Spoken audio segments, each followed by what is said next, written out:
Hello, my name is Lou Jansen Dangzalen. I'm an immigration lawyer here in Toronto. Today, I'd like to acknowledge that I'm coming to you from the traditional territories of the Mississaugas of the New Credit First Nations here in Ontario, Canada. Today, I have a very special guest. His name is Daniel. Daniel, go ahead and introduce yourself. Hey everyone, so my name is Daniel Lantin. I was born and raised in the Philippines. I went to Canada last December 2019, and then, I'm still here. I was lucky to be given my postgraduate work permit, and now I'm working as a social media manager full time. Nice, a social media manager. So that's pretty apt considering how a lot of things get through social media these days. So Daniel, I wanted to ask you your personal journey actually in coming to Canada. So what attracted you to come to Canada as an international student? Yeah, so it really came randomly. There was a when I was in the Philippines, I was an entrepreneur from 3 years, and then I transitioned into working for corporate in a marketing role. And then all of a sudden, while I was starting my career, my girlfriend, who's now my common law partner here, she said, "Oh, I'm going to Canada to study. You want to come with me?" And at that point, I just started my career, and I was like, "Huh, I am not so sure." But after thinking about it, I realized that Canada is far more advanced in terms of what it can what it can give to my growth, right? Like in terms of my growth in my career and in life as well. I realized that if this is a once in a lifetime opportunity, then I'll take it. I wouldn't mind starting from zero. So yeah, we took it and we are loving it here so much. Well, two things that I want to take away from what you just said. Number one is this crazy relationship test. So let's talk about that. And number two, you talk about personal and professional advancement. So why don't we, break those two things down? So relationship test. Tell me how you felt and how that came about. Did you apply as a couple or what happened? Yeah. So actually, when we applied as international students, right? That's what we're talking about for the student visa. So when we applied for the student permit, we applied like individually. I'm not sure because that whole couple application thing, it's kind of complicated if you're just like boyfriend and girlfriend. So we decided to apply individually. Initially, we were gonna do it ourselves, like DIY, just check Facebook groups and do it ourselves. And then when my partner tried it out for like a month of gathering all the documents, we realized that, this is so much stress. This is too stressful. So we decided to go for an agency, and then they basically took care of us after that. So it's not as stressful if because we applied as individuals. Okay. Yeah. So I guess like at this point, I'd like to jump in and say that, applying as individuals definitely different than applying as a common law partner or as, married spouses, for example. You chose the route wherein you applied individual because I think, if I'm not mistaken, you may have not necessarily met the definition of what a common law partner would be. Am I right, Daniel? Yeah. So back in the Philippines, we weren't living together. We weren't Aha. common law partners yet. So no, we live with our families and stuff. So we won't be able to get that common law status. So we kind of had no choice but to apply individually. Right. Unless you got married, but then that opens Yeah. up a different can of worms, right? So, okay, Exactly. relationship test, pass, check. And then the process itself, what can you tell me about, like, when you were thinking about it, because obviously you had to like agree to the plan. How did you weigh your pros and cons essentially when you decided how did you arrive with a yes that you would come to Canada with your partner at the time? Got it. So for me, whenever I make a decision, I always think about it in a way like, if I don't do this, will I regret this in a few years? And if my answer to that is yes, I will regret not doing it, then I'll do it 100%. So this was a time where I just became like in the Philippines, I just became marketing manager for one of the biggest fitness franchises in the world. So it's a pretty good job. And then all of a sudden, my girlfriend tells me, let's move to Canada. You might start from zero. We might not have money when we go there, but are you interested? So in that way, I was like, okay, that sounds pretty exciting. I might not have any chance to do it, when I get older. So we did it. That's it. So how did you, I suppose, like how did you slice and dice and process that feeling of having to start over, especially since, as you said, you were the cusp of like this amazing budding career with a global franchise of a fitness empire. Yeah, so it was it was tough actually. Like I had to, cuz with me, Lou, like I don't really have much pride in me in a way that even if I go here and if I have to, work in a grocery or work as a janitor somewhere, it's super fine with me cuz I think life is all about experiences, and being able to experience those in a new country is pretty exciting. I don't know, I think I'm just wired differently. Like normal people will not give up their jobs to go to another country which is more expensive, and they might get less pay at the start. So yeah, I think I'm just wired differently, to be honest. Well, that's good because it's definitely not for everyone, that's for sure. And I hear Exactly. that as a common trope across a cross section of like different sorts of clients and friends that I talk to who decide to come to Canada. And your thought process is very much appreciated, and thank you for sharing that.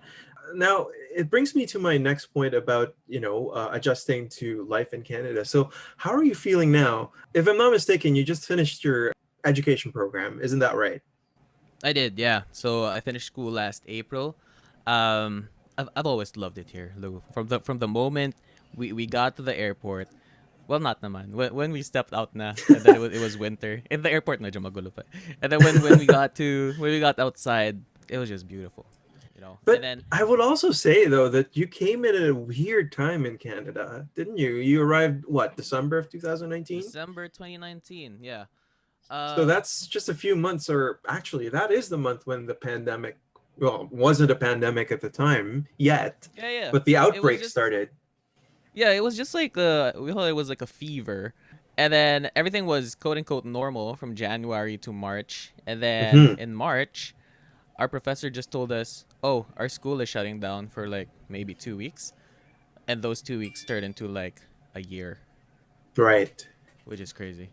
But yeah, all in Yeah. all, like we love it here so much. Hmm. And you're in Toronto, is that right? Yeah, Toronto. And that's right. And question about, I guess like this is a common question that I get from, people who want to know more about Canada, about moving here. How did you end up from, being an international student to finding that dream job? I mean, I wouldn't know if it's actually a dream job, but I hear you're a social media manager. You did mention that, and that sounds to me like a very sweet gig. So, how do you get from point A to point B? So I initially, this saying that's overused where they say your network is your net worth. So my teachers in the Philippines were telling me that, but it didn't really mean anything to me, just because it's super different job hunting in the Philippines compared to here. So here in Canada, I knew that the only way to stand out from everyone else is not to get the highest grades in class, but to be connected with people who actually work in the industry. So that's super important. So what I did when I got here was I started posting on LinkedIn. I started messaging people on LinkedIn. I started joining Slack networking groups, and because I knew that that was the way for me to actually get a job here, because if I try to compete with the thousands of students who are applying online, I'm just not going to have a chance. These are not conventional means of networking, and on top of it, during a pandemic, that must have been challenging. But I suppose it also presented the opportunity of normalizing, in a way, online networking, didn't it? It was. And what's good is I'm not sure if you can tell. Like I'm an introvert. I'm not sure if I'm still am after That the pandemic. definitely doesn't come out like that. Yeah, it's still different because I'm an introvert. I don't necessarily like talking to people in person, but when the pandemic happened and I knew that, oh, this was my shot to actually chat with people online and not dress up and stuff. So I did that, and then I just practiced talking to people, and then eventually I got kind of good at it, that whenever I talk to someone who has a great position in a company, I'm not nervous anymore. I'll literally just ask them about their life, just trying to be friends. And this is what led to my first paid part-time job, and this is what led to my full-time paying job now. Are you at liberty to talk to us about your first part-time job? Yeah, yeah. Let's do it. So, so What do you um, want to know? I mean, how did you end up finding that, number one? And, in terms of like as tips, I guess, for those who are listening out there, what would be like the three biggest takeaways in securing that first job in Canada as a newcomer? Got it. So that first part-time job was, it's just the three things are just networking, networking, networking, Lou. Like, what I did was, I didn't have money at that time. I didn't have much money because my parents gave me like a runway of like maybe like 3 or 4 months of living expenses. So I needed a job ASAP. So even if I didn't have cash, I joined this paid networking group, which is like $10 a month. And I had to like give up buying Tim Hortons and stuff just so I can pay that membership fee. But I was determined to stand out as a student, right? Because I knew that if I do this, someone will eventually notice me, and if they need help in their company, I'm the one they're gonna come to. So I was paying $10 per month in this membership group. I was super active whenever they have live discussions. And then at one point, I just asked a question live. I was like, so how do I stand out as a marketing student? And everyone messaged me. They're like, oh, you're the only marketing student in this group, so you're already standing out. A month or two after, someone from that live messaged me and they said, hey, you stood out in that group. Do you want to help us with social media? So that's it. And then I got it. That's really interesting. And if I may tease a few things out of that, Daniel, because it's like that's quite a lot you crammed in there, and thank you for sharing that. Is first is network. I think that was very clear from the get go. Second is persistence is key, and number three is that you need to stand out. Essentially, you need to differentiate yourself from the rest of the pack. And I suppose as a newcomer, that's kind of really scary because you don't even know what the rest of the pack looks like. So how did you manage that? Considering that, and you did say that you're a naturally introverted person. So that to me it strikes me as a bit odd because, first of all, if you're coming in new, it's kind of hard to, put in that effort to stand out, especially if you're Mm. introverted. So can you tell us about your efforts in that regard? Got it. So initially, Lou, when I got here, I was already thinking, like from day one, I was like, so how am I gonna get a marketing job in Canada, given that I have so much competition? And again, the only way to do that was to conquer my fear of talking to people. Because, like what I said, it won't matter if my grades are high in my university, because it's just a number, right? So I knew from day one that I had to, I basically had to do whatever it takes. Like, I did whatever it took to secure that job even before I graduated. My mindset was already like, okay, I graduated, now what? So it's a matter of, am I gonna start talking to people and face my fears? Or should I just wait until graduation like everyone else and start applying there? Which is super tough right now based on what my classmates are telling me. Right. Well, again, a few takeaways from what you just said is that you want to plan, but be very flexible. And the other thing is that you want to, be very, very persistent. Actually, it circles us back to your earlier point. Now, I suppose like I want to talk and shift gears a little bit here and talk about your plans for the future. So you mentioned earlier that you now have a post graduation work permit. So where does that take you, Daniel, to the future? All right, so like what Lou said, I just got my postgraduate work permit with his help, of course. Full transparency. I'm one of Lou's clients. He's amazing. Couldn't have done this without him. And then initially the plan was to fulfill the requirements to eventually get like a permanent residency invitation, which I thought was going to take 1 year. And Right. then recently there was a term, what's it called, Lou?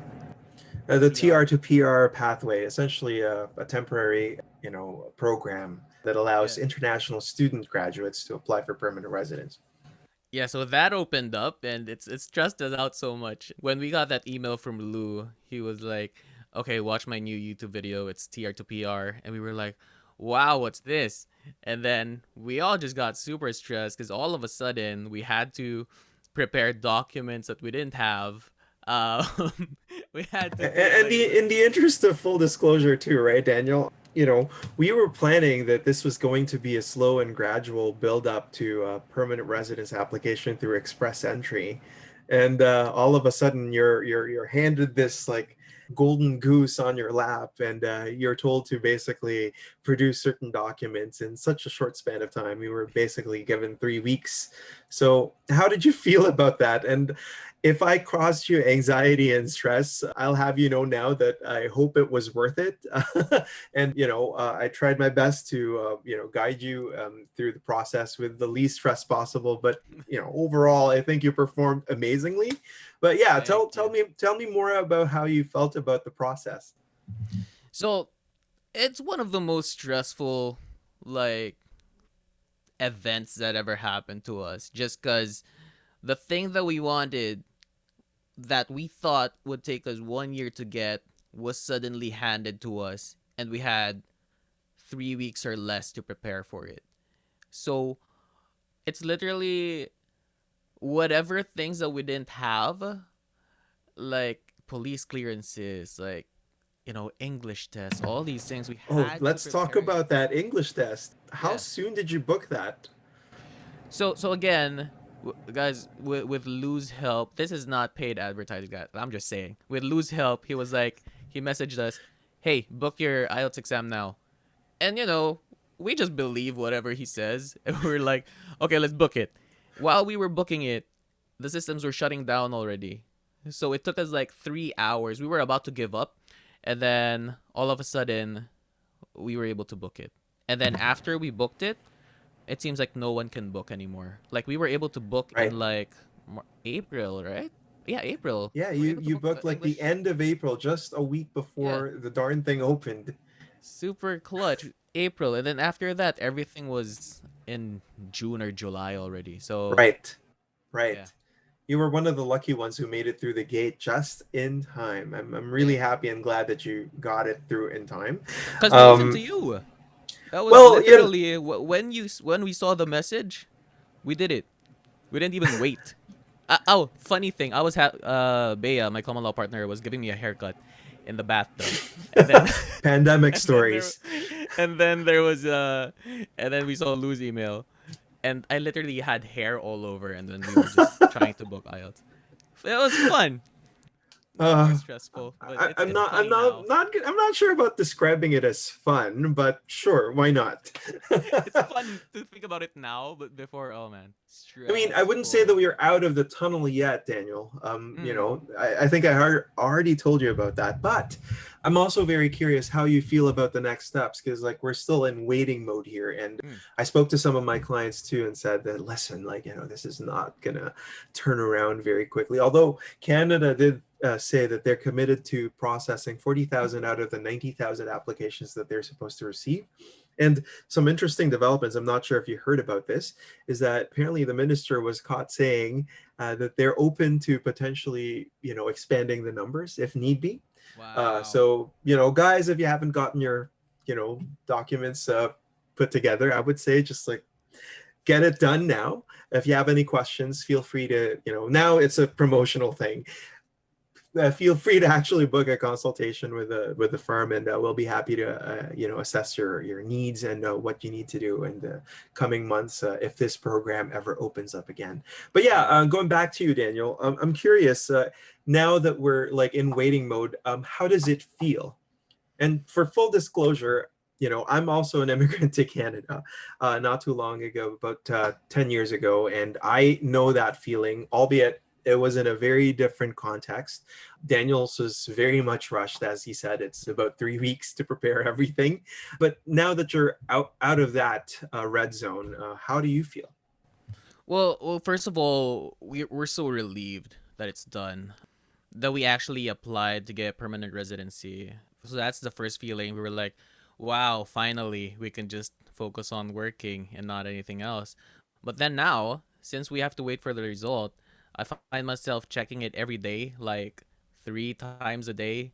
And what's funny about that is you have to check your spam folder. It's not even on the inbox, so I'm just scared that I might miss it. But at this point, Lou, I'm just super used to waiting already. Because when we waited for our student permit, we had to wait like 2 months as well, and then we had to wait for a postgraduate work permit as well. So at this point, we're just used to waiting, I guess. But of Mhm. course, it's just everyday checking and like Right. wishing that we get it.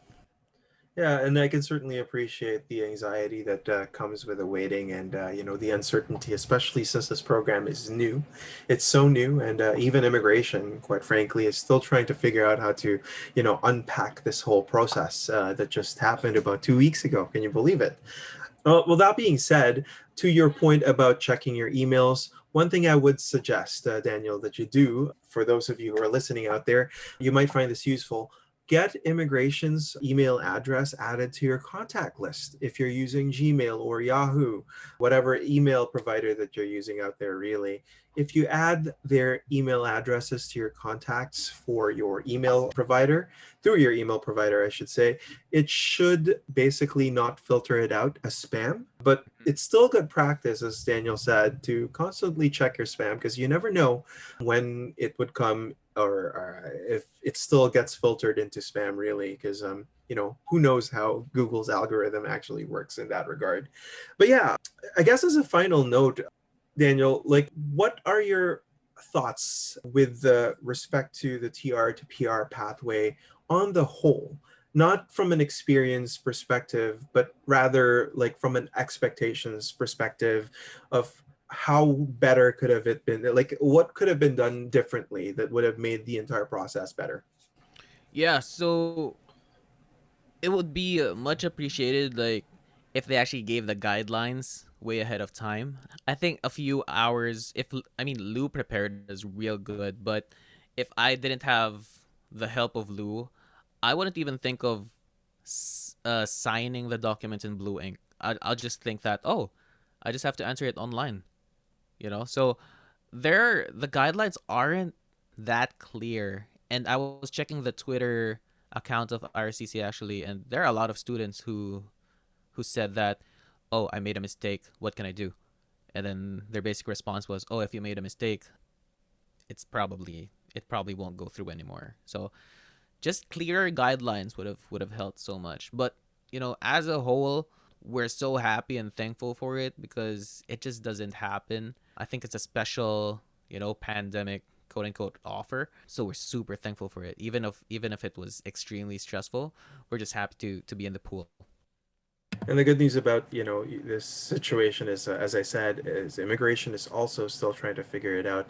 And you're right, like the instructions came out not even 24 hours over before the actual launch of the program. So, that's certainly a pain point that could have been improved and done in a better way, I would say. But, here we are. Hopefully, immigration will be as, forgiving as quick as the program came about and was executed. So yeah, for those of you who are waiting for their applications to be processed through the TR to PR pathway, we wish you the best. And one of these days, immigration will get back to you. And if and I hope not, knock on wood, if they get to send you what's called a procedural fairness letter or request letter for more information, I think the best way to go about that is to actually consult an immigration lawyer to, figure out what it is that they want and how you should respond properly. And remember that, the classic Hollywood cliche here, Daniel, is that anything you say can be and will be used against you. You can certainly expect that from immigration. In fact, that whatever you respond to them, whatever you say, whatever you send to them, it will be used in the processing of your file. So it's got to be a very measured response. So yeah, that's a quick pro tip. get professional help if you get one of those, scary letters. Anyway, that's it. And I would like to thank Daniel very much for, gracing us with his presence and for sharing his experience with respect to this, his, entry into Canada, his experience through the TR to PR pathway. And yeah, we'll hope to chat with you more in the future, Daniel. Exactly. Thanks for having me, Lou. And guys, whoever is listening, no brainer. Just get Lou's services, man. It's just he gave us peace of Thank mind. you.